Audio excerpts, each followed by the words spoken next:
لهما الشيطان عنها فأخرجهما مما كانا فيه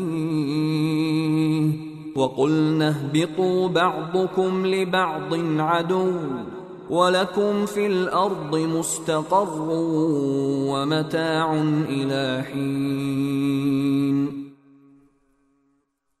پھر ہوا یہ کہ شیطان نے ان دونوں کو وہاں سے ڈگمگا دیا اور جس عیش میں وہ تھے اس سے انہیں نکال کر رہا، اور ہم نے آدم، ان کی بیوی اور ابلیس سے کہا اب تم سب یہاں سے اتر جاؤ، تم ایک دوسرے کے دشمن ہو گئے، اور تمہارے لیے ایک مدت تک زمین میں ٹھہرنا اور کسی قدر فائدہ اٹھانا طے کر دیا گیا ہے۔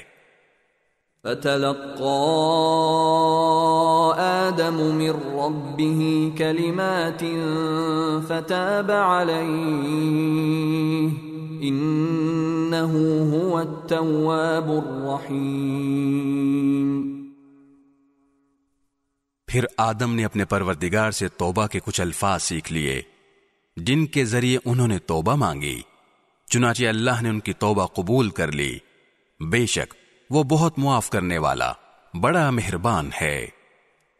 قُلْنَا اهْبِطُوا مِنْهَا جَمِيعًا فَإِمَّا يَأْتِيَنَّكُم مِّنِّي هُدًى فَمَن تَبِعَ هُدَايَ فَلَا خَوْفٌ عَلَيْهِمْ وَلَا هُمْ يَحْزَنُونَ۔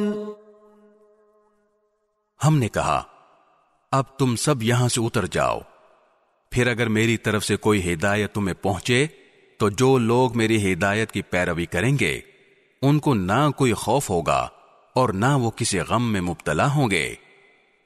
والذین کفروا وکذبوا بآیاتنا اولئک اصحاب النار هم فیہا خالدون۔ اور جو لوگ کفر کا ارتکاب کریں گے اور ہماری آیتوں کو جھٹلائیں گے وہ دوزخ والے لوگ ہیں جہاں وہ ہمیشہ رہیں گے۔